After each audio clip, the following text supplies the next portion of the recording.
खत्म कर लेते हैं तो आई थिंक ज्यादा अच्छा रहेगा। ठीक है ना, शुरू किया जाए, ज्वाइंट्स को चालू किया जाए।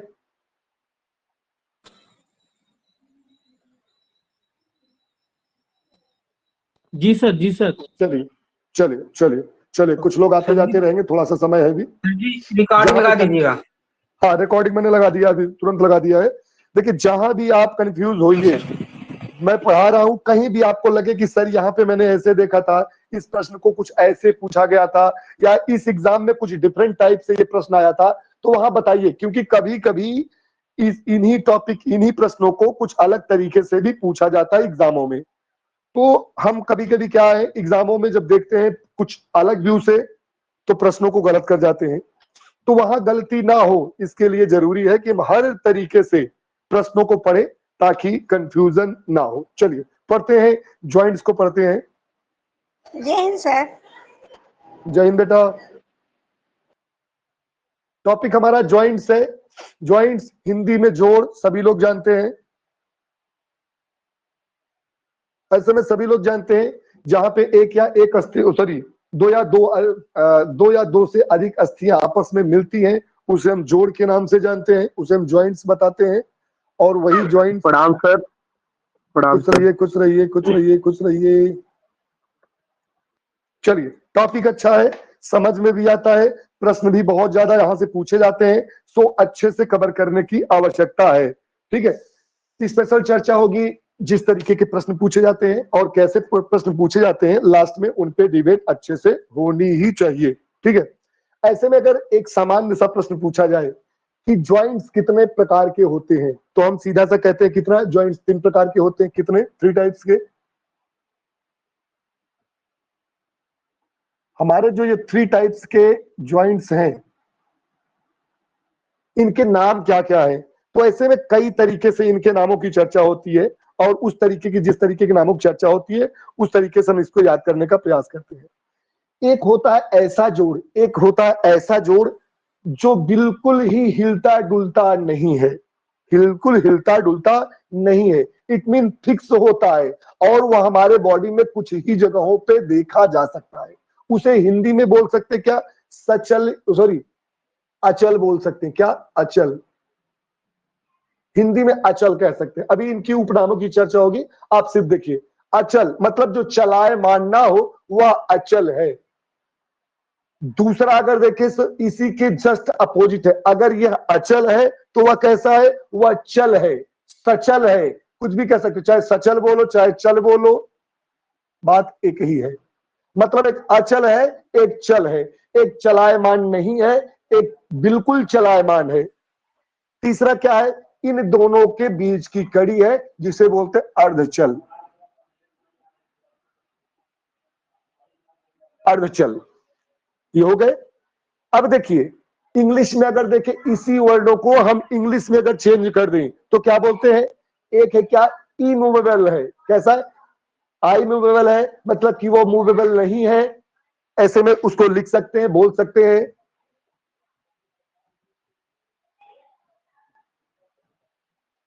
आई मूवेबल मतलब मूवेबल नहीं है, ये एक तरीके से फिक्स है, इसको फिक्स भी बोल सकते हो। क्या बोल सकते हो? फिक्स। इसी के अगर अपोजिट में आए तो ये कैसा हो सकता है? मूवेबल हो सकता है, मूवेबल हो सकता है। अगर इसी, इन दोनों के बीच की कड़ी को देखें, अगर अर्धचल है, इसका मतलब कि थोड़ा चलायमान है, इसको बोलते क्या? Slightly movable.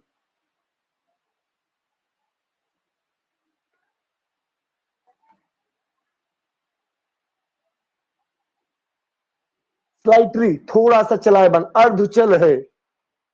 अब ये क्या हुआ? हिंदी और ये इंग्लिश हुआ, और हमें भी अभी तक कुछ बताया नहीं। ऐसे में अगर अब इनकी चर्चा या इनके रूपों की, इनकी बात करें, इनके उपनाम की चर्चा करें कि इनके उपनाम क्या हो सकते हैं, तो जो इनके जो उपनाम रखे गए हैं, उनकी चर्चा करने के बाद अगर हम बताएं कि कहां कहां पे पाए जाते हैं, या पहले ये देख लेते कहां कहां पाए जाते हैं।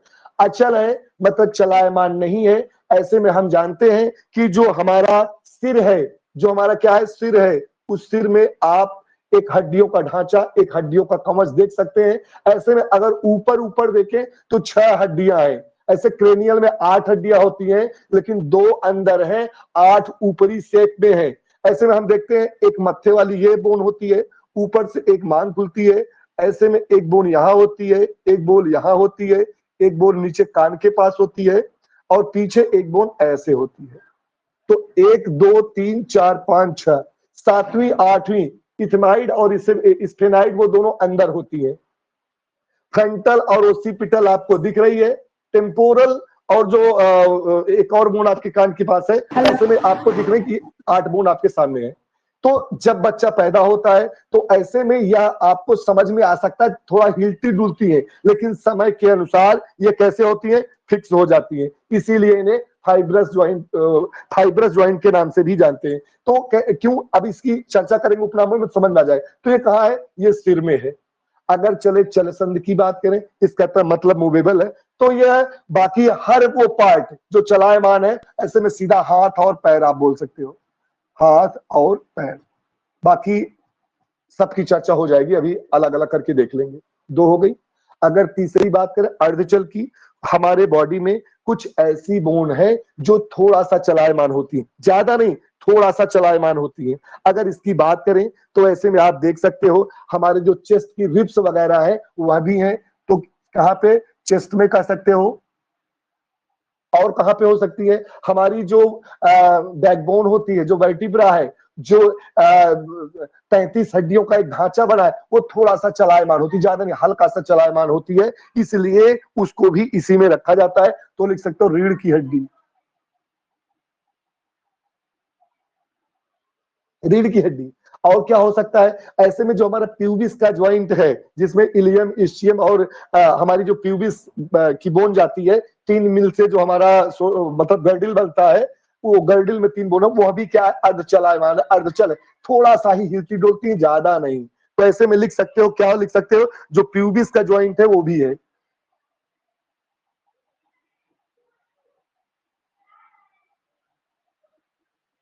प्यूबिस का ज्वाइंट मतलब क्या कहने का है, ऐसे में आप देखते हो इस तरीके की, ये ऐसे में यहाँ पे ज्वाइंट होता है, ज्वाइंट होता है। ये ज्वाइंट बहुत हल्का, मतलब कि अर्धचल होता है, थोड़ा सा चलायमान होता है, ज्यादा नहीं। ऐसे में क्योंकि इसी में ये तो 1 2 और ये 3 हड्डियों का जो एक ढांचा यहाँ बनता है, ऐसे में यहाँ से आपकी पैर की बोन्स निकल जाती है, तो एक ऐसी थोड़ा सा चलायमान ये भी मानी जाती है। तो ऐसे में क्या, ये उदाहरण है, बाकी भी चर्चा हम लोग डीप में करेंगे, एक एक बोन को उठा के करेंगे। ये तो सामान्य चर्चा हुई। अब देखिए, अब बारी आती है, एक प्रश्न पूछा जाता है इनके उपनाम की। इनके उपनाम की, इनके उपनाम की जब चर्चा होगी तब वहां पे आपको बहुत कंसंट्रेट होकर जवाब देना पड़ेगा और समझना भी पड़ेगा। अगर देखें तो एक कैसी है, फिक्स है, एक थोड़ा सा चलायमान है और एक फुल चलायमान है। एक फ्रीली मूवेबल है, एक फिक्स है, एक स्लाइटली मूवेबल है। अब देखिए, उपनाम की बात करें तो आप इनके 3 नामों को सिर्फ याद करें बस। एक है, जैसे मैं यहां लिख दूं फाइब्रस, फाइब्रस, इसको आप फाइबर का ग्लास समझिए, आप फाइबर का ग्लास समझिए। एक होती है साइनोवियल,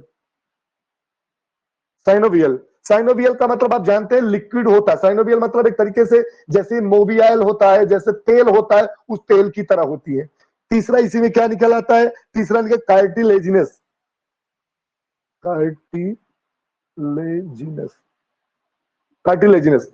कार्टिलेज का मतलब कार्टिलेज, कार्टिलेज, आप कार्टिलेज, कार्टिलेज से इससे संबंध। अब तीनों को संबंध समझिए, फाइबर को आप फाइबर समझिए, साइनोवियल को आप तेल समझिए। कार्टिलेज का मतलब है, आप जानते हैं बोन और कार्टिलेज क्या होता है, एक है बोन, एक होता है कार्टिलेज, कार्टिलेज। तो जो बोन है वह बिल्कुल रिजिड है, वह कैसी कठोर है, क्योंकि कैल्शियम की मात्रा यहाँ पे सर्वाधिक है, यहाँ फास्फोरस की मात्रा सर्वाधिक है, किसमें, कार्टिलेज की। इसीलिए कार्टिलेज थोड़ा सा कैसा है, चलायमान, ज्यादा नहीं, थोड़ा सा।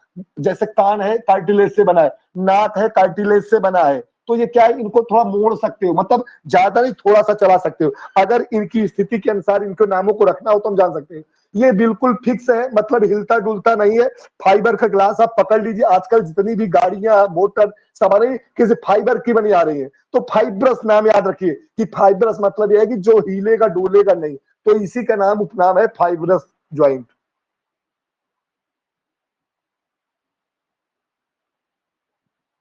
इसी को क्या बोलते हैं? फाइब्रस ज्वाइंट बोलते हैं।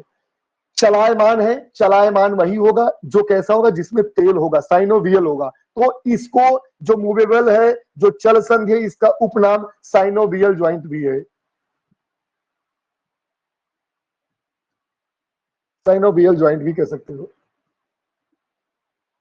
तीसरा, अर्धचल थोड़ा सा चलता है, मतलब कार्टिलेज कैसा होता है मैंने बताया, नाक वगैरह थोड़ा सा हिलाओ चलेगा, बाकी नहीं करोगे तो फिक्स रहेगा, मतलब थोड़ा सा चल सकता है, तो इसको हम कार्टिलेजिनस बोल सकते हैं।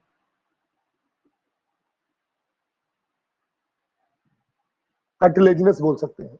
अब देखिए, तीनों के उपनाम बहुत इंपॉर्टेंट है, तो उपनामों की चर्चा होती है, उपनामों को हमें याद करना होता है और बहुत सारे प्रश्न पूछे जाते हैं, इसलिए इस तरीके से हम लोगों ने एक पढ़ा। अभी एक उपनाम और है, तो देखिए, चाहे मूवेबल बोलो, चाहे फिक्स बोलो, चाहे फाइब्रस बोलो, चाहे इमूवेबल बोलो, मूवेबल बोलो या इसी को फ्रीली मूवेबल बोलते हैं, मतलब फुल चलायमान। और फुल चलायमान वही होगा जिनके अंदर साइनोवियल भरा होगा। साइनोवियल का मतलब एक फ्लूइड है, एक द्रव्य है, जहां पे होगा वह हमारा जो वो होगा, ज्वाइंट होगा, वो फ्रीली चलेगा। यहाँ पे साइनोवियल भरा है, इसलिए ऐसे चल रहा है। ठीक है, हमने बताया जो कार्टिलेज का बना होगा वो थोड़ा कम चलेगा, मतलब कार्टिलेजिनस ज्वाइंट जो होगा,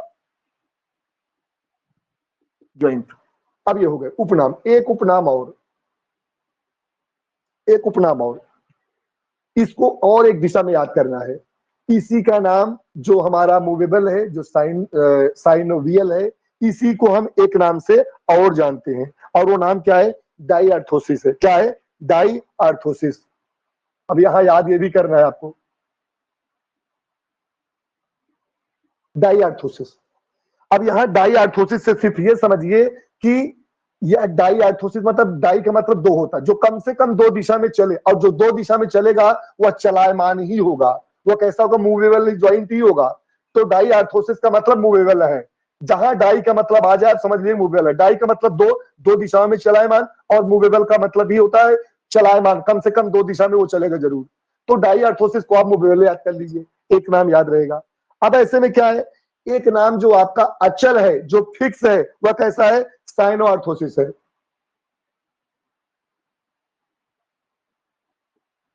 साइनोआर्थोसिस, इसको थोड़ी देर रुके रहिए, इसको याद करेंगे समझ में आ जाएगा। ये क्या है? एम्फियोआर्थोसिस है। क्या है? एम्फियोआर्थोसिस।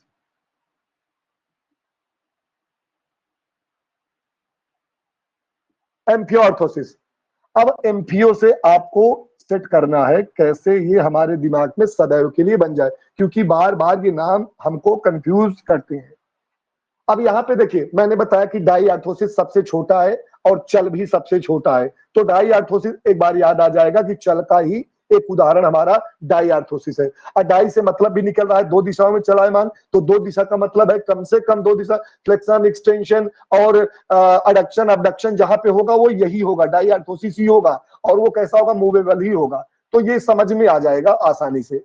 अब आपको एम्फियोआर्थोसिस से याद रखना है कि थोड़ा सा जो चलायमान हो, थोड़ा सा चलायमान हो। अब यहां किसी तरीके से आप सेट करेंगे तो दिमाग में समझ में आ जाएगा, और वो आप कैसे सेट करेंगे आपकी जिम्मेदारी है। किसी के पास कोई है उदाहरण एम्फियोआर्थोसिस का कि कैसे और अच्छे से याद कर लिया जाए? हेलो, आवाज खुली है आपकी, अगर किसी को कुछ कमेंट करना हो तो बोल सकते हो। पिछली बार मैंने कुछ बताया था। क्या है? बोलो जल्दी बोलो, मेरी आवाज तो जरूरत है। आ रही बेटा, आ रही है। सर, इसको हम सेट करके याद करते हैं, ऐसे भी सेट। क्या?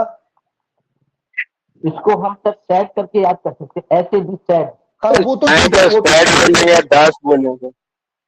नहीं, साइड भी याद कर सकते हो या डैश भी याद कर सकते हो, DAS भी कर सकते हो, डी से यहां कर दो, ए यहां कर दो, मतलब कि ऐसे कर दो, चल, अर्धचल और अचल, इसको ऐसे रूप बना दो तो वो DAS हो जाएगा, DAS हो जाएगा। अगर साइड करना तो SAD हो जाएगा। हमारा ये मतलब है कि ये मान लो आगे पीछे हो गए तब तो कंफ्यूज हो जाओगे। मेरा मानना ये है कि जैसे ये तो याद हो जाएंगे कि अचल है, चल है, अर्धचल है। अब इसको मैंने एक उदाहरण से बता दिया कि इसको फाइबर्स का मतलब समझेंगे। फाइबर का मतलब जो बिल्कुल हिलता डुलता नहीं, आजकल फाइबर की ये भी फाइबर का ही बना। देखो, इसको मैं हिला डुला नहीं पा रहा हूँ, फिक्स है एक तरीके से, जहां मैंने कर दिया। तो ये फाइबर्स का मतलब अचल है, फिक्स है, ये क्लियर हो गया। साइनो से बताया कि सीधी सी बात है, साइनो का मतलब है एक तरीके से फ्लूइड है, और जहां भी फ्लूइड होगा, तेल होगा, तो इसका मतलब वो फ्रीली चलेगा, तो भी क्लियर हो गया। यहाँ कार्टिलेजिनस से मतलब कार्टिलेज से जोड़ा मैंने कि नाक वगैरह, क्या कार्टिलेज में हिलाओगे तो ही हिलेगा, नहीं हिलाओगे तो मतलब थोड़ा सा हिलेगा, ज्यादा नहीं, ये भी क्लियर हो गया। अब ऐसे मतलब डाई आर्थोसिस, डाई से मैंने याद किया कि दो, डाई का मतलब दो। अब अगर डाई का मतलब दो हो गया तो इसका मतलब है कि यह दो दिशाओं में चल रहा है, और दो दिशाओं का मतलब है कि कम से कम 4 गति होगी, दो दिशा का मतलब 4 गति होगी, एक फ्लेक्शन होगी, एक्सटेंशन होगी, और क्या एडक्शन होगी, अबडक्शन होगी। और जब इतनी चीजें हो गई तो मान के चलो कि फ्रीली चलायमान हो गया।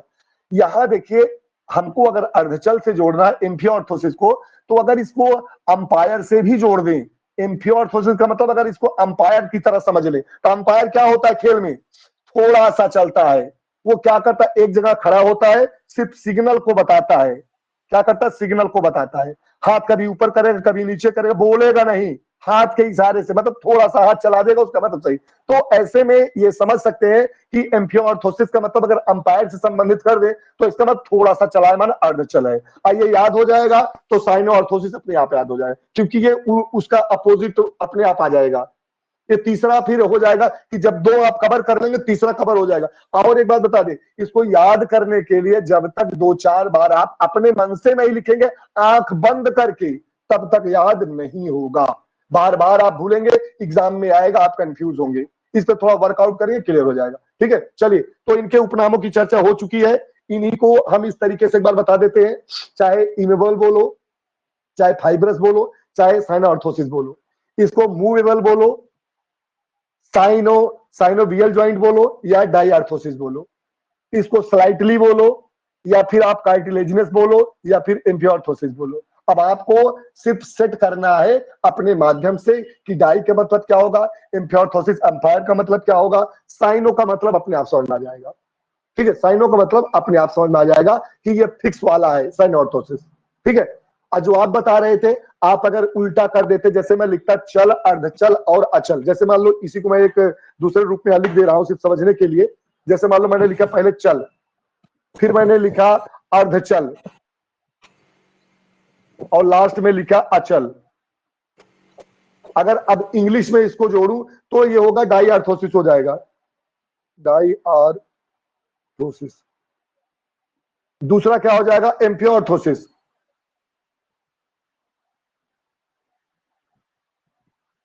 एम्फियोऑर्थोसिस, और लास्ट में साइनोऑर्थोसिस।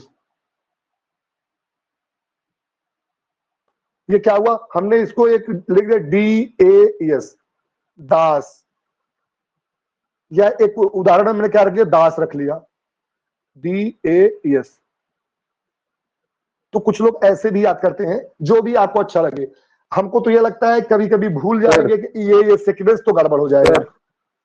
जी सर ऐसे याद हो सकता है सर, जैसे साइनोऑर्थोसिस को साइलेंट कर देंगे, साइनो साइलेंट। हाँ ये भी ठीक है, साइलेंट का मतलब फिक्स है, बिल्कुल ये भी ठीक है। हाँ ठीक है, और डाइआर्थोसिस मतलब डाई मींस डांस हो गया, डांस तो हमेशा ऐसे ये भी ठीक है। हाँ ठीक है, डी को डांस से समझ लो, ये भी ठीक है। और एम्फियोऑर्थोसिस ऑलरेडी बच गया है।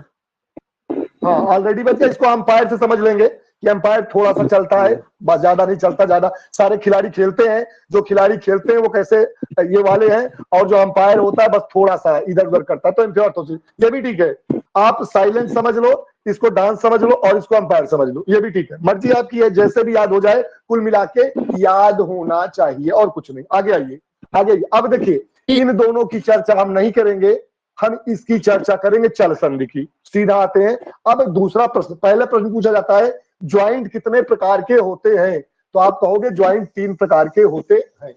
अब दूसरा प्रश्न आएगा, दूसरा प्रश्न आएगा कि जो चल संधि है, जो चल संधि है वह कितने प्रकार की होती है। चल संधि की चर्चा होगी तो पूछेगा चल संधि कितने प्रकार की होती है। अब आपको सीधा यहाँ पे आना है, इन सबकी मैं चर्चा खत्म करता हूँ, सीधा इसको पकड़ता हूँ। ठीक है जी, ट्रिक बन गया सर। बताओ बताओ, बहुत गुड। हाँ बोल, साइलेंट डांस धीरे धीरे सर। हाँ ठीक है, बिल्कुल सही, ये भी ठीक है।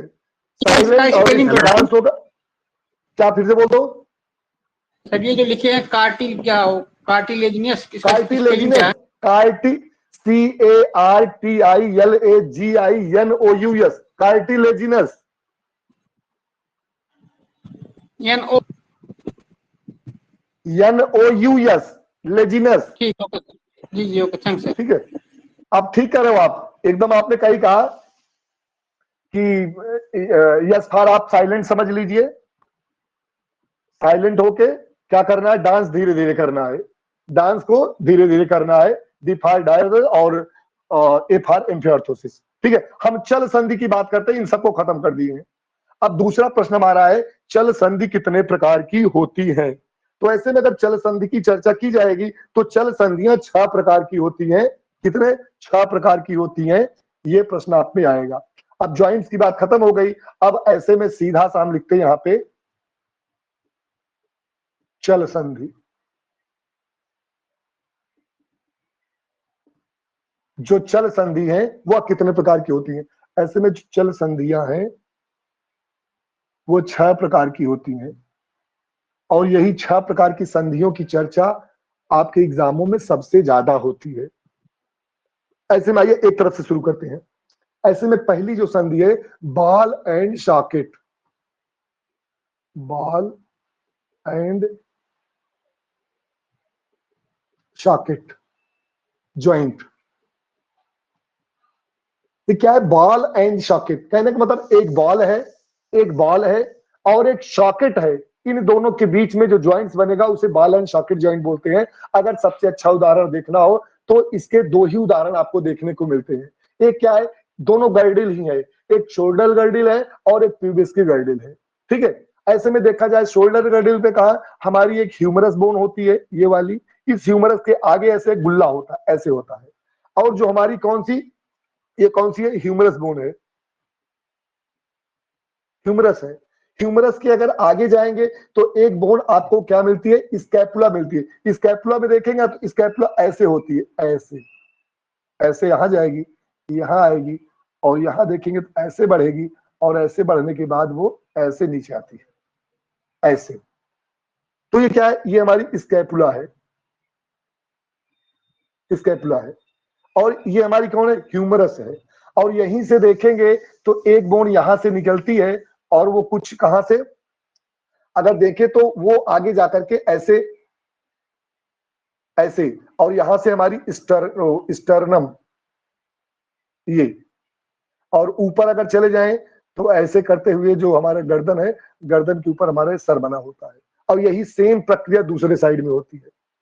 तो यह जो ज्वाइंट है ह्यूमरस का, बॉल एंड सॉकेट, हम यहाँ पे देख रहे हैं ये एक बॉल है, एक सॉकेट है और इसी के अंदर ये फिक्स रहता है। और ये चाहे जैसे इसको घुमाओ, ऊपर नीचे, गोल गोल, दाहिने बाएं, आगे पीछे, कुछ भी करो, सारी गतिविधि संभव है।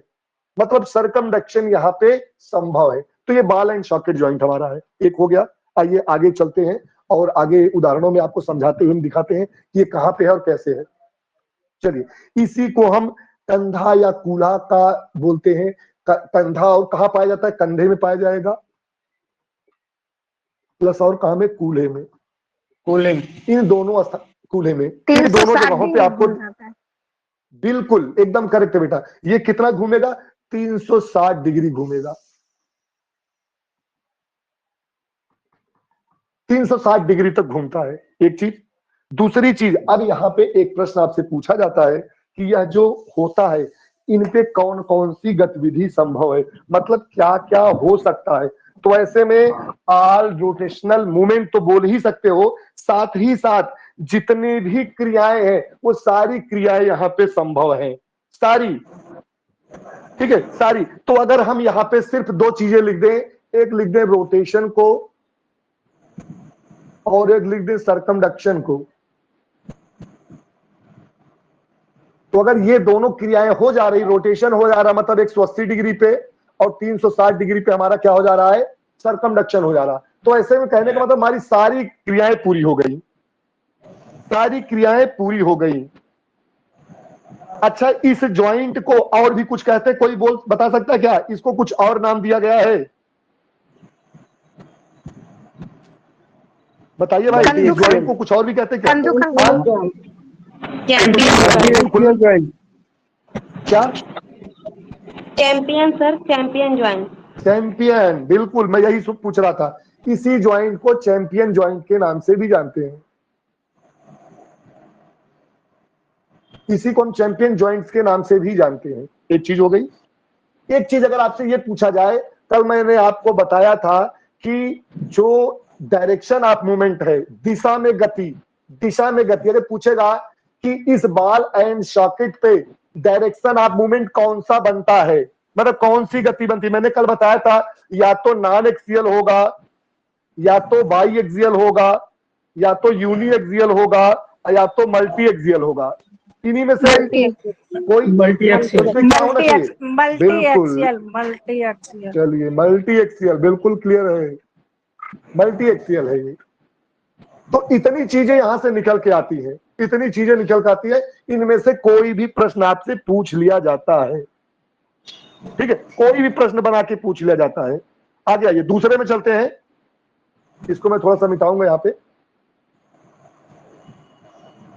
दूसरे ज्वाइंट पे आते हैं। ये नंबर 1 था, अब ज्वाइंट नंबर 2 पे आते हैं। जो दूसरा ज्वाइंट है उसे बोलते हैं saddle joint. Saddle joint, saddle joint. अब देखिए, नाम से ही पता चल रहा है क्या है, सैडल है। अच्छा, सैडल का उपनाम क्या है भाई? हिंदी में क्या कहते हैं सैडल को? जल्दी बताएं, सैडल को हिंदी में। बहुत अच्छा नाम है, आप सब जानते होंगे, काठीदार। काठीदार। जैसे एक ऊंट होता है, ऊंट पे आपने देखा होगा ऐसे होता है, तो उस पे एक काठी रखी जाती ताकि आदमी गिरे ना। तो कुछ ऐसे ही बना करके उस पे एक ऐसे बना के रख दिया जाता है, आदमी इस पे बैठता है।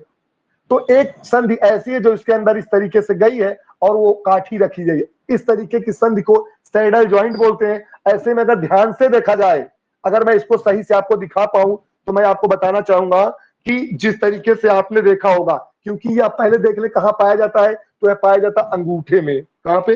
अंगूठे और किसके बीच में? ऐसे में अंगूठा कहा जाएगा, लेकिन अंगूठा अकेले तो होगा नहीं, अंगूठे के बाद किसमें होगा?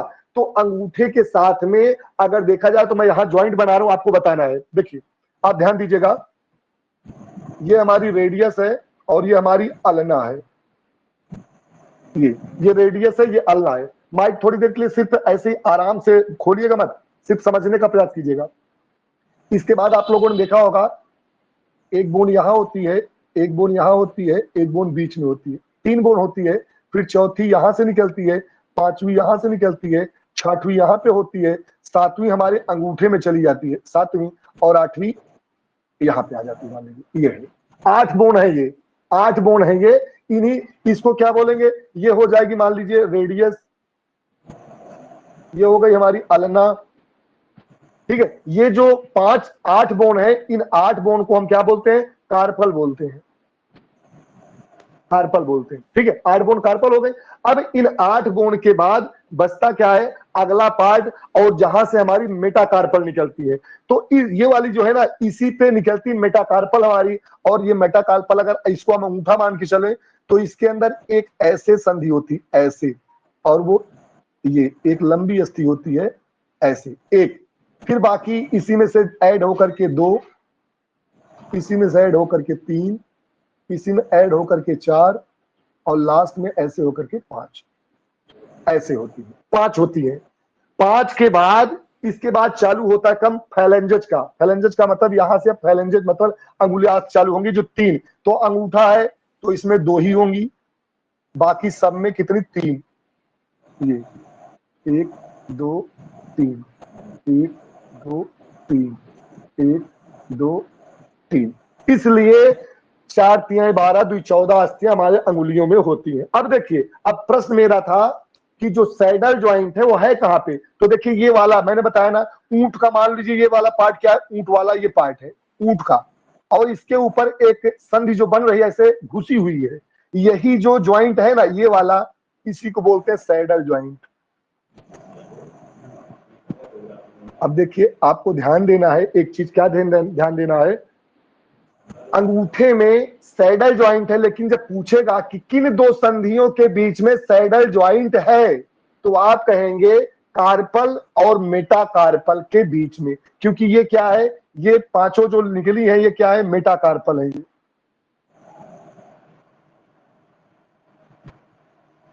मेटाकार्पल, तो कार्पल और मेटाकार्पल के बीच में और खास करके अंगूठे में कौन सी संधि है, सैडल है। बाकी हर जगह नहीं है, लेकिन सैडल में है, ये स्पेशली सैडल में ऐसे दिखता है। तो सैडल कहां पे है, अंगूठे में। इसको ये क्या है, ये हमारा अंगूठा है। एक क्लियर हो गया हमारा, एक क्लियर हो गया कि सैडल जॉइंट में। अब देखिए इसको ध्यान भी देना है, ये मेरा अंगूठा है, मैंने यहां से दिखाया, ये जहां से मैं मोड़ रहा हूं ये वाला पार्ट है, यहां से मुड़ रहा है, सॉरी यहां से अंगुलियों से मुड़ रहा है। अंगुली के बाद जो इतना वाला ये पार्ट बच रहा है, यहां से यहां तक, जहां तक मैं हिला रहा हूं, ये वाला पार्ट, ये वाला पार्ट है, ये वाला पार्ट है। अब देखिए, अब कहने की बात यह है कि यहां पे क्या हो रहा है, फंक्शन कितने हैं, मतलब कि गति कौन सी है। अब दो चीजें यहां देखना, कौन कौन सी, देखिएगा ध्यान से। दो टाइप की। पहले तो देखा जाए कि यह क्या है, आप लोग बताएं भाई, सैडल में non axial, bi axial, uni की मल्टी, क्या है इन चारों में से, क्या है? Bi axial sir. चलिए आपने सबने बताया बाई एक्सियल, मैं बाई एक्सियल लिख देता हूं कि दो दशा में गति है, बाई एक्सियल मूवमेंट है, बाई एक्सियल मूवमेंट है, ठीक है। दो दिशा में गति है। अब दो दिशा में गति आप देखिएगा, जब दो दिशा में गति होती है तो एक होता क्या, या तो अंदर जाएगा या तो बाहर आएगा, अंदर जाएगा या तो बाहर आएगा, या तो यहां जाएगा या तो यहां आएगा, ठीक है। तो यहां जा रहा है, यहां आ रहा है, तो क्या हो रहा है, ये बताइए भाई, ये इसको ये क्या बोलेंगे, फ्लेक्शन, बताइए। फ्लेक्शन एक्सटेंशन नहीं, एडक्शन अबडक्शन। हाँ, अडक्शन और अबडक्शन की नजदीक हमारी मिड लाइन है, ये हमारी मिड लाइन है। मिड लाइन के नजदीक जाना, जोड़ना, ऐड मीन्स जोड़ना, बाहर करना मीन्स अबडक्शन। तो अडक्शन अबडक्शन, एक गति कौन सी हुई यहाँ पे, एक गति हुई अडक्शन, अडक्शन हुआ बेटा, और दूसरा हुआ अबडक्शन। चलिए दो हो गई, और दो गति, और ये तो एक दिशा में हुई। अगर ये यूनी होता तो इतना ही होता, लेकिन बाई हो रहा है, बाई एक्सियल दिशा मतलब और एक गति है, आगे भी आ रहा है पीछे भी जा रहा है, ऐसे भी करो, देखिए। तो मतलब क्या है, फ्लेक्शन और एक्सटेंशन भी हो रहा है, फ्लेक्शन भी हुआ जी, एक्सटेंशन भी हुआ। सर इसमें सर्कमडक्शन ये नहीं दो होगा क्या, सर इसमें सर्कमडक्शन नहीं होगा हेलो, क्या नहीं होगा सर, सर्कमडक्शन, फ्लेक्शन एक्सटेंशन नहीं होगा, आपकी आवाज नहीं, सर्कमडक्शन नहीं होगा। अच्छा ये वाला देखो, ये देखने में आपको लगता है, देखिए देखने में आपको लगता है, लेकिन ये मूवमेंट नहीं है। अभी मैं बताऊंगा क्यों मूवमेंट नहीं है। देखिए अभी यही चीज, जैसे कल किसी ने एक प्रश्न किया था, मैंने ग्रुप में देखा था, डिस्कशन वाले ग्रुप में, उन्होंने लिखा था कि हमारे नेक पे कौन सी गति होगी, नेक मींस गर्दन में, जो हमारा एटलस और एक्सिस का ज्वाइंट है, किससे, हमारे उससे हेड से, वहां पे कौन सी गति होगी, नॉन होगी, बाई होगी, यूनी होगी, मल्टी होगी, बताइए कौन सी गति होगी?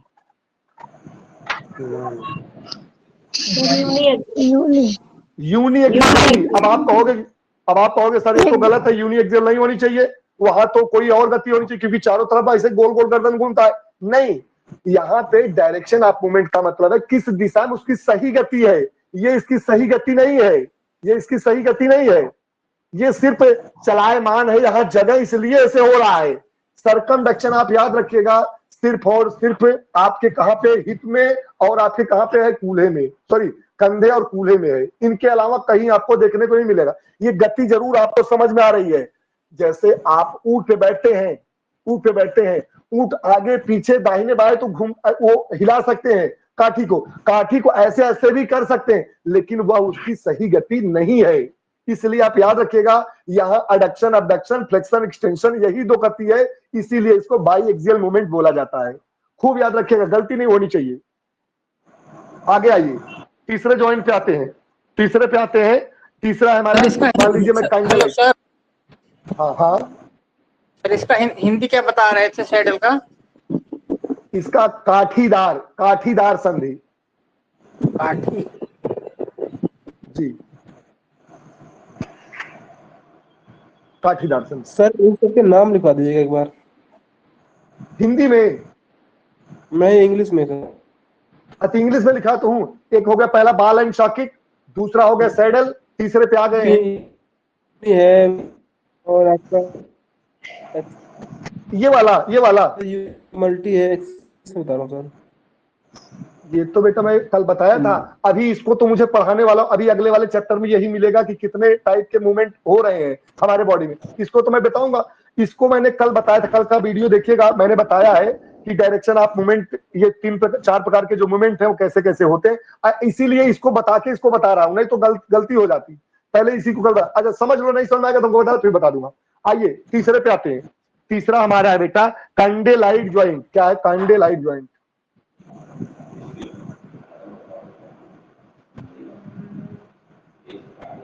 कैंडेलाइट ज्वाइंट, चलिए कैंडेलाइट को हिंदी में कोई बता सकता है क्या? थोड़ा हिंदी मुझे समझ में नहीं आ रहा। कैंडेलाइट, कैंडेलाइट हिंदी कुछ है इसका, दिमाग से उतर रहा है, याद आ जाएगा मैं बता दूंगा। चलिए कैंडेलाइट, कैंडेलाइट को समझना है। कैंडेलाइट है कहाँ? स्पेशल अगर देखा जाए तो ये कैंडेलाइट जो पाया जाता है वो कहाँ पाया जाता है?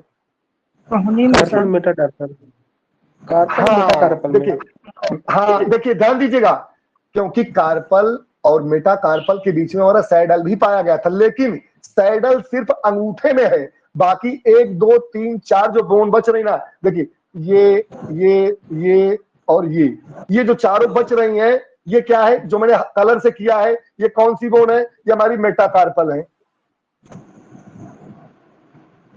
मेटाकार्पल है। और जो ये वाली 8 बोन थी, ये हमारी कौन सी कार्पल है?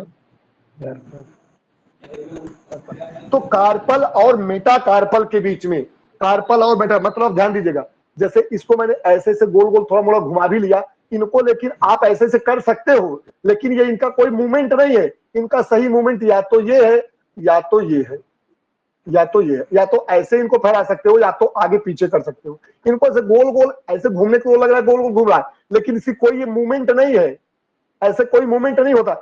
जैसे आप लोगों ने एक्सरसाइज में देखा होगा, जो नी होता है, जो घुटना होता है, उसका जो मूवमेंट होता है हिंज ज्वाइंट है, एक ही मूवमेंट होता है। वो कैसा है? यूनी एक्सियल है, मतलब उसको आगे पीछे सिर्फ इतना ही कर सकते हो। कुछ लोग उसको गोल गोल घुमाने लगते हैं, कुछ लोग उसको उल्टा सीधा करते हैं।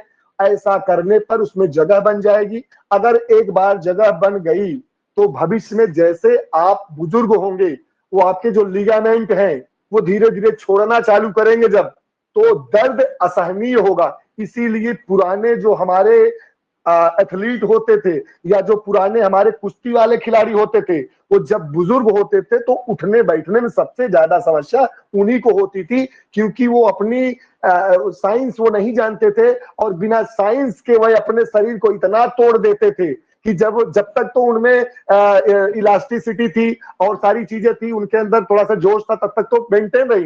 लेकिन जब आप एज के अनुसार घटते हैं, आपके लिगामेंट वगैरह धीरे धीरे छोड़ते हैं बॉडी को, तो ऐसे में आपको बड़ी समस्या होती है। तो ये जानने की जरूरत है, इसीलिए पढ़ाया जाता है। आप आज के दौर में ये जरूर जानें कि इसका क्या मतलब है। अगर ये आप नहीं जान पाएंगे तो निश्चित रूप से समस्या होगी। आइए आगे बढ़ते हैं। हमने बताया कैंडेलाइट, हमने कहा अंगूठे को छोड़ दें तो बाकी जो 4 अंगुलियां हैं, ऐसे में ये वाली, ये जहां से मुड़ रही, ऐसे देखिए जहां से मुड़ रही है, यहीं पे कैंडेलाइट ज्वाइंट है। मतलब कहां पे कैंडेलाइट है? सॉरी मैंने यहां बता दिया, गलत बता दिया।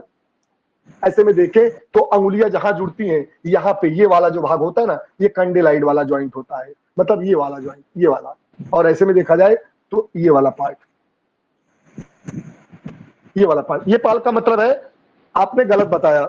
एक लोगों ने जिन्होंने भी बताया उन्होंने गलत बताया। कैंडेलाइट का मतलब वो नहीं था, कैंडेलाइट यहाँ पे नहीं, ये तो है। कैंडेलाइट मेटाकार्पल और फैलेंजेस के बीच में होता है। फैलेंजेस मतलब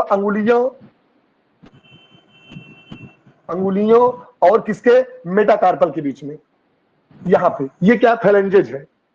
तो ऐसे में यहाँ पे कौन सा ज्वाइंट? यहाँ पे है, देखिए ऐसे, ये क्या है? ये हमारा कौन सा ज्वाइंट है? कैंडेलाइट है। कैंडेलाइट की मुख्य भूमिका क्या है वो जानने की जरूरत है। और यहाँ पे मूवमेंट कितना होगा बताइए भाई? यहाँ पे कौन कौन से मूवमेंट देखने को मिल रहा है? यहाँ पे इसमें क्या होगा? नॉन, बाई, यूनी या मल्टी? कैंडेलाइट में बाई होगा। देखिए ये ऐसे खुल भी रही है, ऐसे मुड़ भी रही है, यही 2 मूवमेंट इनकी है। ये या तो ऐसे खुलेंगी या तो आएंगी जाएंगी, तो जब खुलेंगी एडक्शन अबडक्शन होगा और अंदर बाहर होंगी तो फ्लेक्शन एक्सटेंशन होगा। इसका मतलब क्या हुआ, सेम यही चीज हुआ।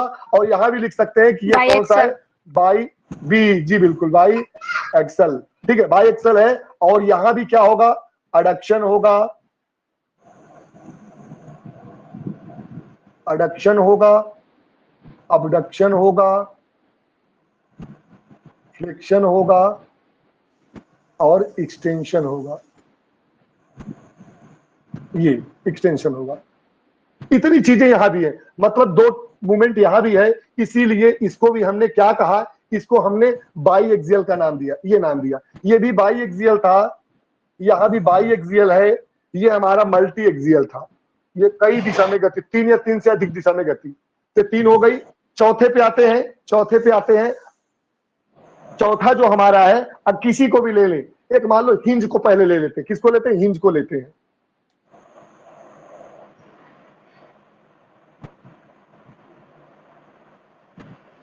हिंज ज्वाइंट,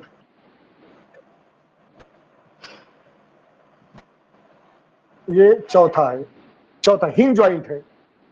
हिंज ज्वाइंट को हिंदी में बोलते कब्जेदार संधि, क्या बोलते, कब्जेदार संधि।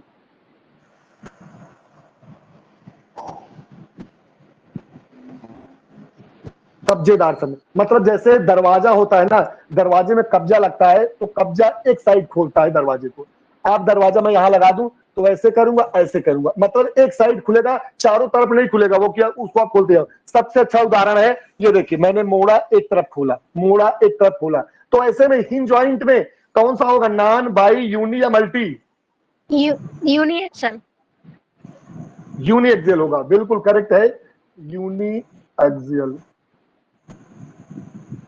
अगर यूनी एक्सियल हो रहा है, देखिए यूनी एक्सियल चाहे जो भी ज्वाइंट आप जाएंगे वहां आपको सब दिख जाएगा, वहां आपको सारी जगहों पे दिख जाएगा, वहां दिक्कत कहीं होगी नहीं, ठीक है, वहां कहीं आपको कोई दिक्कत होगी नहीं।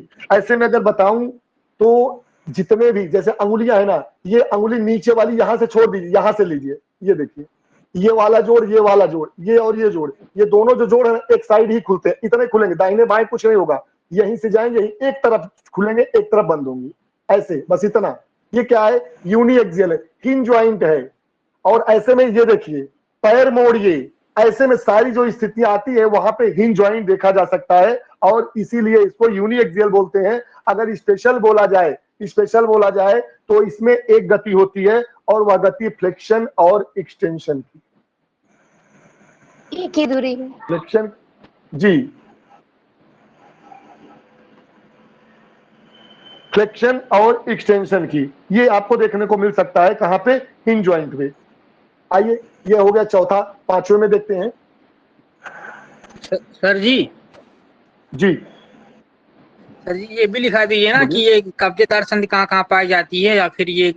अब ऐसे में आप जितने भी उदाहरण खोजोगे मैं भी बताता जाऊंगा। आप ऐसे मैं लिखा दूं कि अंगुलियों में पाए जाते हैं, अब पता लगा आप अंगुली की बजाय यहां समझ जाओ ये भी तो अंगुली का ही पार्ट है, तो स्पेशल इसीलिए मैं बता रहा हूं कि यहाँ पे देखिए, अगर सिर्फ इतनी बात मैं करूं तो जो यहां से मुड़ रहा है, ये वाला यहां से, ये कैंडेलाइड है, यहां से कैंडेलाइड है, ऊपर से हिंज है, यहाँ भी कैंडेलाइड है, लेकिन यहाँ पे हिंज है, यहाँ पे कैंडेलाइड है। हाँ, फ्लेंजेज में स्पेशल ऐसे में लिख दूं, सर कोहनी को जोड़ भी है, सर मेन कोहनी को जोड़ के भी कह सकते हैं। बिल्कुल, हाँ, कोहनी बोल सकते हो जी, एल्बो वाला बोल सकते हो, नी का जॉइंट बोल सकते हो, कोहनी बोल, मतलब जो भी हिंदी इंग्लिश में जो भी आप वहां सब में पाया जाए। कहने का मतलब ये है, एक ही दिशा में जो खुले, अब आपको समझना कि एक दिशा में कौन से जोड़ खुल रहे हैं, उनको खुद खोलने का प्रयास करो। और स्पेशल देखा जाए ना तो हमारी ये कोहनी हो गई, हमारा ये पैर वाला नी घुटना हो गया, हमारी अंगुलियां हो गई। अंगुलियों में वो भी कौन सा, जो मेटाकार्पल और कार्पल के बीच में, फेलेंजेस के बीच में जो है, अंगुलियों के बीच में जो जोड़ है वही आएगा हिंज ज्वाइंट में, ठीक है। एक्सटेंशन हो रहा है वो सब है ना सर। बस ये भी अच्छी बात है कि आप जहां फ्लेक्शन एक्सटेंशन कर ले रहे हैं वो हर जॉइंट पे आपको देखने को मिल जाएगा, ठीक है। आगे आइए, पांचवे पे आते हैं। पांचवा अगर देखा जाए तो दो ज्वाइंट हमारे स्पेशल, सरकने वाला जो कॉन्डिलाइड होता है, बता रहे हैं, देखिए बता रहे, देखिए दो बच रहे हैं, एक आपका बच रहा ग्लाइडिंग, क्या बच रहा, gliding, gliding joint, gliding joint का नाम ही समझ में आ जाता है कि इसको फिसलने वाली संधि बोलते हैं। ग्लाइड जी स्लिपिंग या फिसलने वाली, फिसलने वाली। अगर इतने समझ में आ गया कि फिसलने वाली संधि है, तो ऐसे में फिसलने वाली संधि का उदाहरण मैंने कल आप सबको बताया भी था। अगर देखा जाए, हमने कल कहा था ये जो पॉइंट होता ना यहां से यहां के बीच का ये वाला, इसके बीच की बात अगर की जाएगी, इसके बीच की बात की जाएगी, तो वह सब फिसलने वाली संधि का एक उदाहरण बनेगा। और मैंने फिसलने वाली उदाहरण में कल चर्चा की थी, 2 तरीके की बात की थी।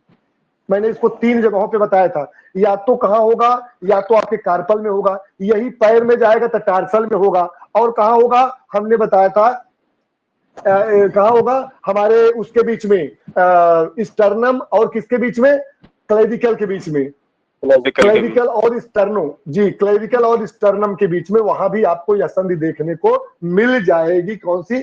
ग्लाइडिंग। तो चलिए ग्लाइडिंग की चर्चा करता हूं और बताता हूं लास्ट में ग्लाइडिंग में होता क्या है और यहाँ पे क्या। तो सबसे बड़ी बात है ये क्या होगा, कौन सा एक्सियल बनेगा भाई, इसमें किस दिशा में गति बनेगी चारों में से? Non axial. Sir non axial. बिल्कुल करेक्ट है, नॉन एक्सियल बनेगा,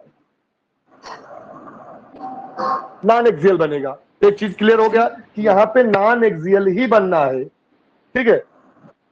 अब देखिए यहाँ पे अगर देखा जाए तो ग्लाइडिंग ज्वाइंट पे अगर नॉन एक्सियल बन रहा है, तो ये बताइए मूवमेंट में कितने मूवमेंट है? 19 प्रकार के मूवमेंट है। उन मूवमेंट में कौन सा मूवमेंट ग्लाइडिंग का हो सकता है?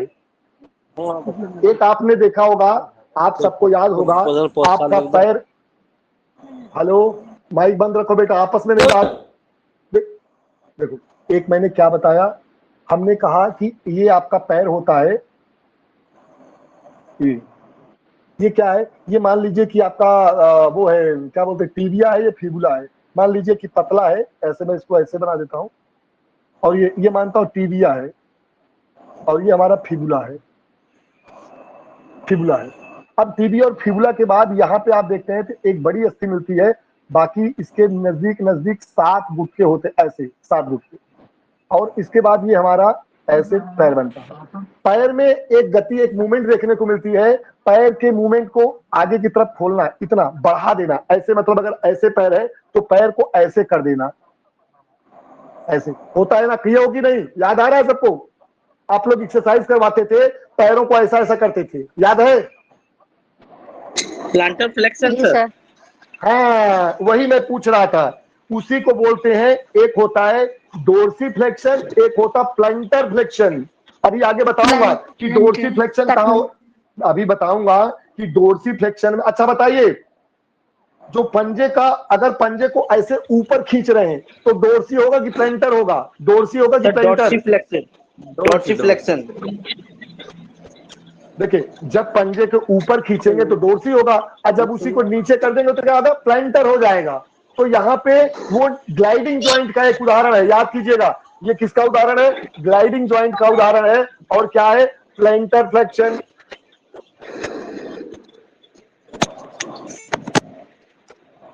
और डोर्सी फ्लेक्शन। ये प्लांटर फ्लेक्शन और डोर्सी फ्लेक्शन।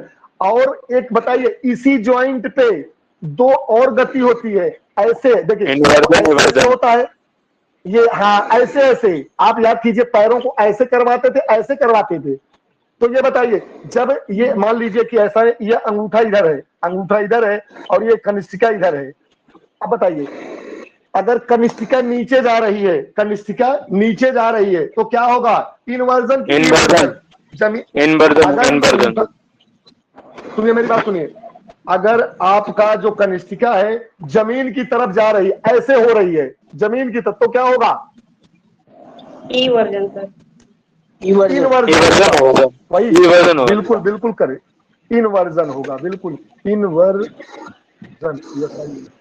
इन्वर्जन होगा। और जब उसी का उल्टा हो जाएगा, उसी का उल्टा हो जाएगा तो इवर्जन हो जाएगा। इवर्जन। अभी बताऊंगा, इसी के बाद वही चैप्टर लगेगा। तो ये 4 जो मूवमेंट है ना, ये चारों हमारे ग्लाइडिंग के उदाहरण, खूब याद करिएगा। नॉन एक्सियल है, इनका कोई निश्चित मूवमेंट होता नहीं, दिखता जरूर है लेकिन अंदर से, क्योंकि इन हड्डियों के फिसलने से गति होती है, इसलिए ये गति क्लियर नहीं होती, इसीलिए इनको ग्लाइडिंग जॉइंट का एक उदाहरण माना गया है। आइए लास्ट आते हैं, एक्सेस और नहीं लास्ट है हमारा है, मतलब सर ये हुआ कि एक्सेस सर, नहीं जैसे- है इसमें।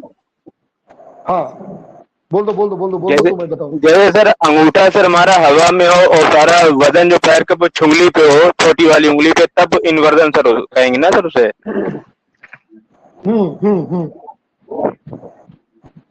हाँ, बिल्कुल सही। अगर आप याद किए हो, कभी कभी जब आप खड़े होते हैं तो खड़े होने की पोजीशन में पैरों को थोड़ा सा मोड़ते हैं, दोनों साइड खोलते हैं। जब खोलते हैं, जब यह जो अंगुली है, कौन सी, कनिष्ठिका, वो जमीन की तरफ ऐसे हो जाए तो इन्वर्जन हो जाएगा। अब कभी कभी क्या होता है, अपना पूरा भार, या कह लो कि एक मैं उदाहरण और बताऊं तो आप लोग खुद याद कीजिए। ये प्रश्न आपके यहाँ पूछा भी गया था, ऐसे नहीं पूछा गया था, सिर्फ समझने के लिए मैं बता रहा हूं। बिहार का एग्जाम देने गए थे तो डिफॉर्मिटी से कई क्वेश्चन पूछे गए थे। डिफॉर्मिटी मतलब विकृति, और विकृति में एक याद कीजिए, जब किसी का घुटना ऐसे, ये हिप है, सॉरी ये घुटना है, ऐसे लड़ता है, तो बताइए अगर किसी का घुटना आपस में लड़ रहा है तो ऐसे में इस पैरों की पोजीशन में इन्वर्जन की पोजीशन बनेगी कि इवर्जन की पोजीशन बनेगी? सर इवर्सन की सर नहीं, करो, इन्वर्जन बनेगा भाई, इन्वर्जन बनेगा। आप खुद सोचो, आप खुद पैर लड़ाओ तो देखो, अरे नहीं सॉरी यार, उल्टा हो गया, इवर्जन बनेगा, इवर्जन बनेगा, क्योंकि इस समय जब आपके घुटने मिलेंगे ना, घुटने जब अंगूठे नीचे होंगे, अंगूठे जमीन पे आ जाएंगे, और जब इसी में दूसरी विकृति बनती है, क्या बोलते हैं उसे, जल्दी बताओ। दो लेग, ऐसे और ऐसे, दो लेग मतलब धनुष के आकार का पैर, धनुषाकार पैर, ऐसे मतलब इससे ज्यादा हो जाए, जेनुवरम। ठीक है, जब जेनुवरम हो जाता है तो ऐसे में क्या होता है, इस पोजीशन में आप याद कीजिए तो ऐसे में इन्वर्जन होता है। उस समय क्या होता है, जो पैरों की पोजीशन होती है, अंगूठा जमीन को, सॉरी आपकी कनिष्ठिका जमीन पे चली जाती है, अंगूठा थोड़ा सा उठा रहता है। आइए लास्ट पॉइंट पे आते हैं बेटा, लास्ट पॉइंट पे आते हैं, और लास्ट पॉइंट हमारा है पिवट जॉइंट। अब देखिए, जानने की जरूरत है, यहां सबसे बड़ा कंफ्यूजन होता है, सबको होता है, पिवट जॉइंट।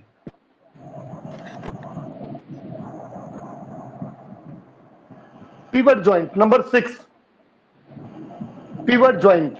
पिवट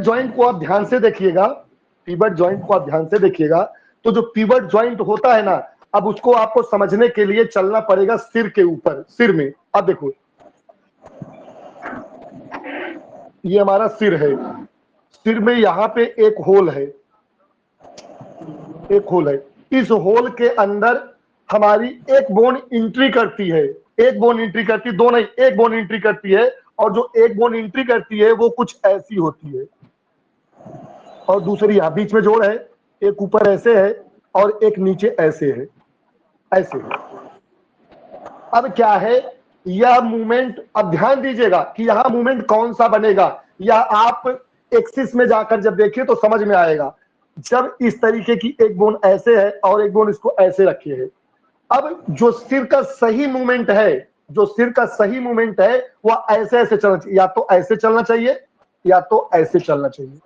ये जो इसकी ये पोजीशन है ना, ये पोजीशन गलत है, होने को चारों तरफ होगा, गोल गोल भी घूम जाएगा। जैसे हम सैडल को घुमा रहे थे, आगे पीछे दाहिने बाएं सब कर ले रहे थे, ये चल रहा था। क्यों ये चल रहा था, मैं इसको बताता हूं। देखिए, ये इसलिए चल रहा था क्योंकि एक बोन हमारी ऐसे थी और दूसरी बोन उसके अंदर ऐसे थी, इसलिए ये क्या इधर भी जा रही थी, ऊपर भी जा रही थी, नीचे भी जा रही थी, दो दिशा में गति हो रही थी, ऐसे और ऐसे। लेकिन गोल गोल इसको नहीं घुमाया जा सकता था। यहां पे देखिए, तो यहाँ पे अगर ऊपर ज्यादा खींचेंगे ना, तो जो ये बोन होती है ये लड़ सकती है, सही दिशा में नहीं जाने देगी। ऐसे करेंगे, सर को घुमाएंगे तो यहाँ लड़ने लगेगा, नीचे करेंगे तो ये वाली लड़ने लगेगी, लेकिन आप इसको ऐसे ऐसे चलाना हो, ऐसे और ऐसे, तो सही दिशा इसकी यही है। इसीलिए इसको क्या बोला जाता है, non bi uni multi. Sir इसको अटलांटो बोलते हैं। क्या फिर से बोलिएगा, फिर से बोलिएगा। सर इसको अटलांटो एक्सियल भी तो बोलते हैं। ठीक है, अटलांटो एक्सियल भी बोलते हैं, बिल्कुल क्लियर बोलते है। हाँ बिल्कुल बोलते, अटलांटो एक्सियल भी बोलते हैं। हमारा क्वेश्चन एक है आपसे, मैंने कहा कि इसकी जो एक प्रश्न पूछा जाता है कि जो पिवट ज्वाइंट है वो डायरेक्शन ऑफ मूवमेंट क्या है, non bi uni multi. Uniaxial sir, uniaxial. Uni sir, एक ही तल में। यूनी, एक तल में, सिर्फ इसकी गति एक तल में है, सही दिशा में इसकी, बाकी घुमाने के लिए गोल गोल चारों तरफ घुमाओ कोई मतलब नहीं, लेकिन सही जो इसकी गति है, जब आप फिजियोलॉजी में जाएंगे देखेंगे इसकी गति को, या फिर अभी आप लोग सर्च मारिएगा किस पे, यूट्यूब पे नहीं मारिएगा, गूगल पे मारिएगा, गूगल पे मारिएगा और सर्च मार के इसको देखिएगा कि कैसे स्लाइड करती है, ये कैसे स्लाइड करती है। तो जैसे मैं इसको सही बताऊं और अच्छे से, पिवट ज्वाइंट को आप लोग पिवट बोलते हो, पिवट बोलते हो। पिवट कहां, पिवट शब्द किस खेल में यूज होता है भाई, पिवट? बास्केटबॉल। बास्केटबॉल, बास्केटबॉल में। बिल्कुल करेक्ट आंसर, बास्केटबॉल। बास्केटबॉल का वर्ड है पिवट। अब वहां सोचो पिवट में होता क्या है, खिलाड़ी इधर फेस करके खड़ा होता है, ऐसे एक पैर को उठाता है और बॉल को इधर लिया है, ये सीधा बॉल को लेकर के इधर घूम जाता है, इस पैर पे क्या करता है, रोल कर जाता है एक दिशा में, ऐसे नहीं कर जाएगा, ऐसे ऊपर नहीं लेके चला जाएगा, नीचे नहीं लेके चला जाएगा, ये सिर्फ क्या करेगा, ऐसे मूव करेगा। उसी तरीके से ये ऐसे मूव करता है, या तो इधर या तो इधर, मतलब एक दिशा में गति। इसीलिए इसको पिवट ज्वाइंट को क्या बोला जाता है बेटा, बोला जाता है यूनी एक्सियल।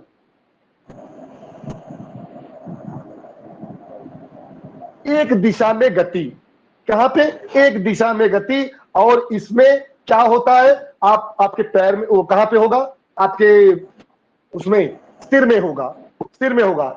और यह गति जो मानी जाती है सिर्फ और सिर्फ फ्लेक्शन और एक्सटेंशन मानी जाती है, मतलब वन साइडेड होगी, वन साइडेड होगी, ठीक है, क्योंकि वो सीधा जो आपका सेंटर पॉइंट बनता है इसमें मिडिल में होता है, इसमें मिडिल में होता है, तो दाहिने बाएं का मतलब फ्लेक्शन एक्सटेंशन यहां बनेगा।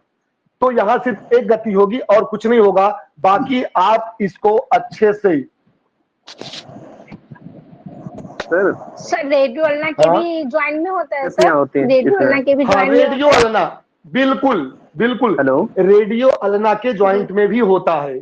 कैसे होगा उसको मैं यहाँ बता दूं आपको, रेडियो अल्ना में। सर हमने कहीं पढ़ा चार प्रकार का मूवमेंट होता है इसमें, किसमें, यहाँ पे नहीं जी, ऐसे आगे पीछे दाएं बाएं हो रहा है ना सर मूवमेंट।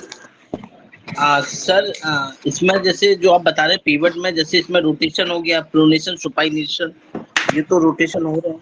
नहीं नहीं नहीं नहीं, अभी आपको बताएंगे तो आप खूब समझ जाएंगे इस चीज को कि प्रोनेशन की विधि कहाँ पे लगेगी। वहां पे आपके पिवट पे नहीं बन रही भाई, आप पिवट पे जाके देखिए, जो आपको लग रहा है ना, हमने क्या कहा कि आपको लगता है कि यहाँ पे गति हो रही है, जैसे आपको बताया जाए, मैंने क्या कहा, एक सीधा सा उदाहरण आपको समझाया था एक बार।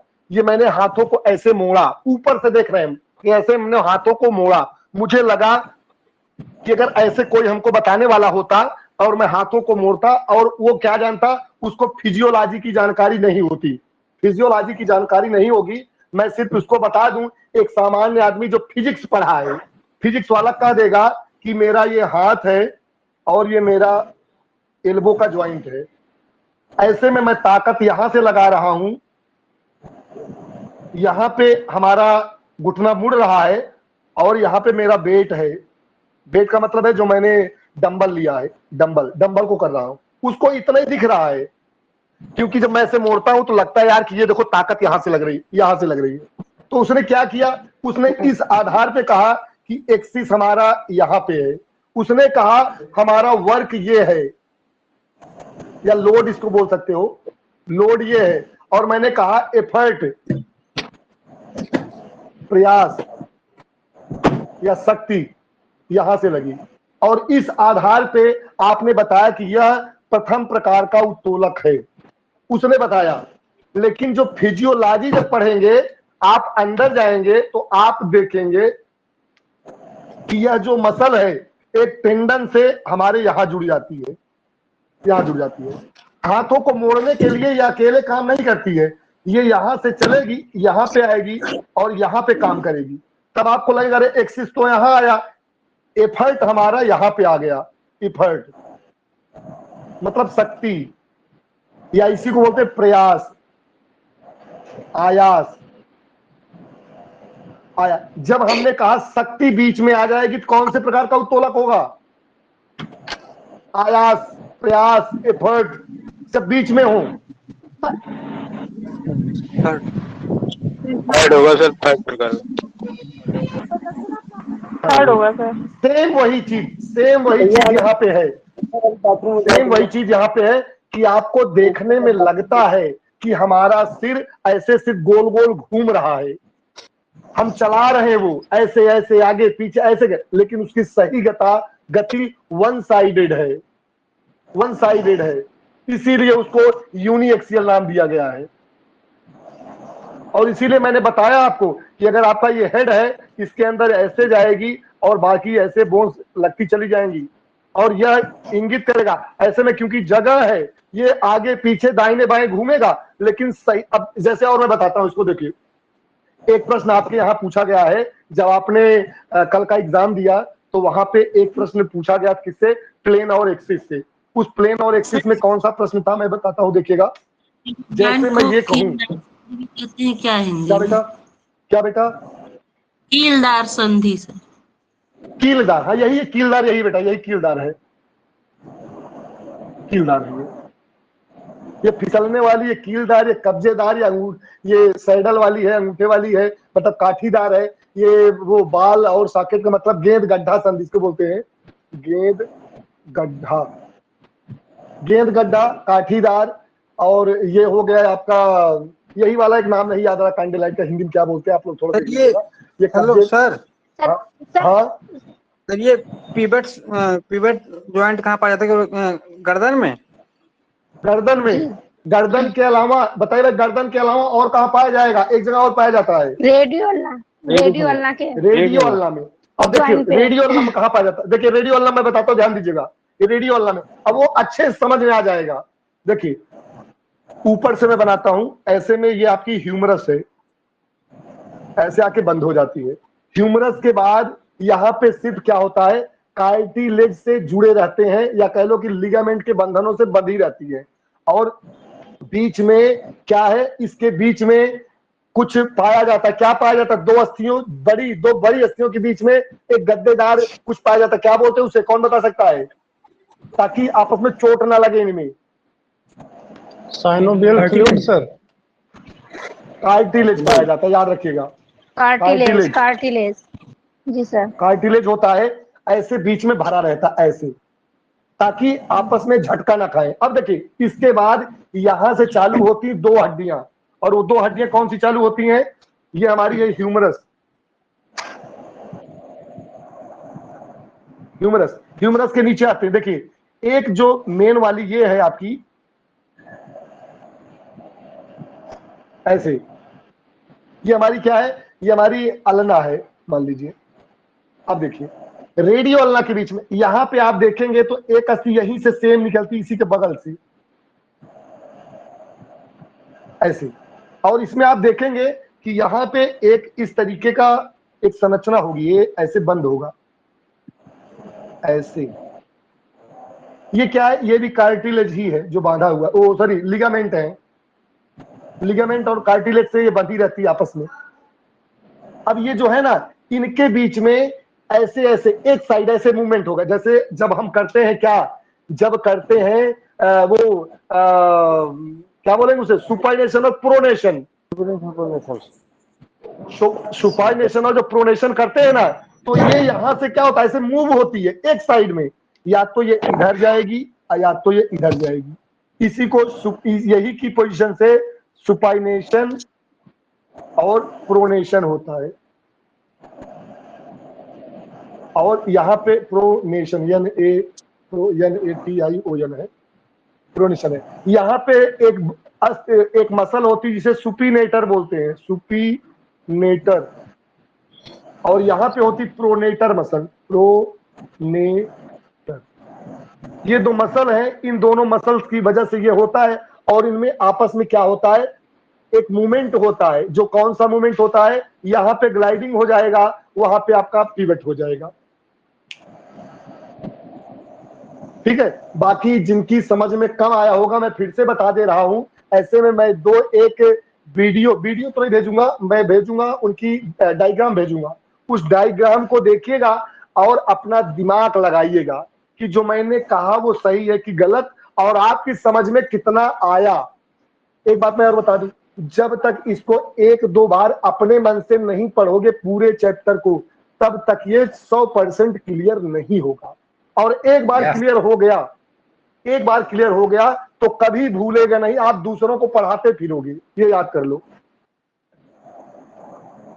ठीक है बेटा? ठीक है सर। सर क्लास बहुत बढ़िया था, कोई दिक्कत नहीं है सर। बेटा होना चाहिए, सबको समझ में आना चाहिए। बोल दो। सर जो जैसे जब ग्लाइडिंग जॉइंट का जब हम डायग्राम बनाते हैं सर, तो जो पहली 8 हड्डियां होती हैं यानी कि जो कार्पल्स होती हैं, तो कार्पल्स के बीच में तो सर ग्लाइडिंग जॉइंट हो गया सर जी। हाँ, और जो सर कार्पल्स और मेटा कार्पल्स के बीच में सर फिर कौन सा जॉइंट होता है सर? ये देखिए वो सब अलग अलग, उसी को तो मैं बताना चाह रहा हूं कि यहाँ पे आपको 3 तरीके के मूवमेंट देखने को मिलेंगे। एक देखने को मिलेगा, हाँ कंडेलाइट। यहाँ पे आप देखेंगे, यहाँ कंडेलाइट हो जाएगा जी, ये कंडेलाइट हो जाएगा, कंडेलाइट यहाँ हो जाएगा। यहाँ पे आएंगे, ये मैंने थोड़ा सा डायग्राम में छोटा मोटा करके बना दिया। यहाँ पे जब यहाँ बनेगा ना, यहाँ बनेगा तो कंडेलाइट बनेगा। और यहाँ पे सैडल बनेगा।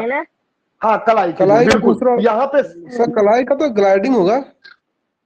नहीं, कैंडललाइट ही होगा। ग्लाइडिंग नहीं, ग्लाइडिंग आप याद कीजिए। देखिए इसीलिए मैंने इस डायग्राम को बनाया। देखिए आप ध्यान दीजिए सर, एक मिनट सर, मुझे बोलेंगे सर। सर जो कंडेलाइट जॉइंट जो होता है सर, वो मेटाकार्पल और फेलेंजेस के बीच में होता है सर। ठीक है, मेटाकार्पल और नहीं, फिर सुनो, 2 जगह पे है, यही तो बताने की जरूरत है। आप बिल्कुल सही भी कह रहे हो, गलत नहीं है। आप देखो मैं फिर से बनाता हूँ, आप ध्यान दो, हर जगह की बोन्स को समझना है। ये हो गया। अब यहाँ पे आपकी जो 8 बोन्स हैं, 8 बोन्स, 1 2 3 4 5 6 7 और मान लो कि ये 8 बोन्स हो गई। अब देखो एक जॉइंट आपको समझना है, एक जॉइंट इसके और इसके बीच में है, एक जॉइंट इसके और इसके बीच में है, एक जॉइंट। अब जो आपकी मेटाकार्पल निकलेंगी 5, ऐसे में 1 2 3 4 और 5। अब इसके बाद यहां के बीच में अंगूठा जो आएगा वो स्पेशल हो जाएगा। 1 2, फिर 1 2 3, 1 2 3, 1 2 3, 1 2 3। अब देखो एक जॉइंट इनके बीच में मिला, इन 4 के बीच में, इनके बीच में अलग। यहां पे मैंने बताया कि इनके बीच में क्या मिला, कंडेलाइट मिला, इनके बीच में सैडल मिला, अंगूठे में अलग हो गया, सैडल हो गया। अब देखो यहां पे वही चीज, यहां भी जो देखोगे ना, वहां भी सेम कंडेलाइट ही आ जाएगा, कंडेलाइट आ जाएगा। यहां पे आपका कौन सा आ गया, यहां पे आपकी ग्लाइडिंग आ गई, ग्लाइडिंग आ गई। और यहां देखेंगे ना उसके ऊपर, तो यहां पे ग्लाइडिंग वाला ही असर करता है शायद, आई थिंक ग्लाइडिंग ही चलेगा, क्योंकि इनके बीच में कोई वो नहीं होता है। गुटके से ये स्तन खाती है तो ग्लाइडिंग का ही काम करती है यहां भी। और ऊपर आएंगे तो हिंज हो जाएगा, बाकी ऊपर चले जाएंगे तो आपका बन जाएगा कौन सा, बाल एंड सॉकेट। देखिए मेरी बात खूब ध्यान से सुनिएगा आप लोग, इस चैप्टर को आप लोग अपने स्तर से भी खूब रिवाइज करने का प्रयास करो। मतलब सोचो कि यहाँ पे क्या है, यहाँ पे क्या है, गति कौन सी हो रही है, सर घुमा रहे हैं तो घूम तो चारों तरफ है, लेकिन जब फिजियोलॉजी में जाएंगे देखेंगे कि ऐसे और ऐसे, ऐसे और ऐसे। वो ये वाली जो गति है ना होती है, लेकिन वो उसकी एक्सियल पे सही गति नहीं मानी जाती है, इसलिए वन साइडेड हो जाती है। फिर आप कंधे पे चले जाओ, फिर आप कूलों पे चले जाओ, पैरों में चले जाओ। अब जितने भी ज्वाइंट है आप सब पे देख लो थोड़ा थोड़ा, सारे ज्वाइंट्स आपके कवर हो जाएंगे। और विवेक, आप ऐसे ही प्रश्नों पे जब आप पूछते अपने मन से प्रश्न पूछो। देखो बने बनाए प्रश्न तो दुनिया भर के मिल जाएंगे, आप अपने बना के 2-4 प्रश्न पूछो। अगर आप पूछ लिए तो चाहे दूसरों को ना आए, लेकिन आप उसका जवाब 100% पा जाओगे। आई थिंक बहुत क्लियर हो जाएगा। ठीक है सर जो हमारा पिवट ज्वाइंट होता है उसपे क्या हमारी जो उसमें जो एक्सिस होगी वो वर्टिकली तो होगी पिवट ज्वाइंट के लिए? के लिए हाँ, और इसी वजह से सर उसमें केवल रोटेशन जो है वो ही पॉसिबल हो पाएगा। रोटेशन पॉसिबल नहीं होता है वहां। हाँ, रोटेशन हो जाता है वन साइडेड, मतलब क्योंकि वो एक दम में घूमती है, वो रोटेशन मतलब वन साइडेड ही कह सकते हो, यूनी ही बोल सकते हो ऐसे में, क्योंकि एक ही दिशा में चल रही वो भी ठीक है, क्योंकि आप घुमा ले रहे हो ऐसे, जैसे यहां से यहां। आप देखो उसी को 2 तरीके से देखते हैं, यहां से ऐसे ले जाके रोकना, ऐसे ले जाके रोकना। अगर उसको डायरेक्ट ऐसे से कर दे रहे हो, ऐसे ऐसे करके, तो वो एक ही बिल्कुल सही है। जैसे हाथों में नहीं था, हाथ हम लोग क्या करते थे, या तो यहां से यहां ऐसे ऐसे ऐसे ऐसे ये कर आगे ले गए, यहां ले आए, आगे ले गए, यहां ले आए। इसी को अगर पूरा कर दिए तो ये चल गया। ठीक है, गति उसी में बदल जाएगी, बाकी कुछ नहीं होगा, बाकी होगा एक ही साइड में। और सर फ्लेक्शन और एक्सटेंशन जब होता है, फ्लेक्शन और एक्सटेंशन, तो उसमें एंगल सर 90 होगा या फिर 180 होगा? 180 होगा पूरा फ्लेक्शन। अगर एक्सटेंशन की बात करेंगे, अगर वैसे देखेंगे जैसे आप बता रहे हैं ना, तब तो 90 ही समझ में आएगा। लेकिन आप जब ऐसे देखेंगे, जैसे मैंने सीधा कर दिया किसी भी राउंड को, तो ऐसे में क्या है, अब डायरेक्ट है, क्योंकि अगर इतना लाके रोके तो 90 हुआ, और अगर इसको पूरा ला दे तो ये कितना हो जाएगा, 180। ऐसे में आपको समझ में आएगा, पता नहीं पूरा मिला कि नहीं मिला, कितना है, लेकिन वो माना जाएगा कि पूरा ही गया है, क्योंकि वो सीधा हो जा रहा है इसलिए। ठीक है, तो 180 ही समझिए उसको। जैसे आप दरवाजा है, हिंज ज्वाइंट जब करते हैं ना दरवाजे को, तो दरवाजे को आप कितना खोलते हैं, आपके बगल में एक होता है, वहां से ले आते सीधा चिपका देते हैं और सीधा वहीं पे, तो कितना 90 डिग्री तक ही जाता है ऐसे में, कितना 90 डिग्री तक, क्योंकि वहां पे कब्जा लगा होता है, खुलता है। ठीक है, देखिए तोड़ मड़ोड़ के खूब पढ़िए, तोड़ मड़ोड़ के खूब पढ़िए, लेकिन प्रश्नों पे भी ध्यान दीजिए कि प्रश्न कैसे इसके पूछे जाते हैं, या पूछे जाने की संभावना कैसे बन सकती है। एक बार अगर दिमाग में आए तो गलती होगा। जितने भी प्रश्न यहाँ से पूछे गए हो, आप डिफरेंट बुकों को थोड़ा सा चेक करें, जिनके पास घटना चक्र हो, जिनके पास यूथ की हो, जिनके पास अन्य कोई बुक हो, तो थोड़ा सा चेक करें कैसे प्रश्न पूछे गए हैं, तो और भी समझ में आ जाएगा। इससे ज्यादा हाई लेवल के प्रश्न कभी नहीं पूछे जाते, हम लोग चाहे जितना भी अंदर चले जाएं। ठीक है बेटा, गुड नाइट। जी sir, good night sir. Good night, Jai Hind बेटा, जय हिंद सभी को, good night, Jai Hind, good night sir, good night sir. जय हिंद, गुड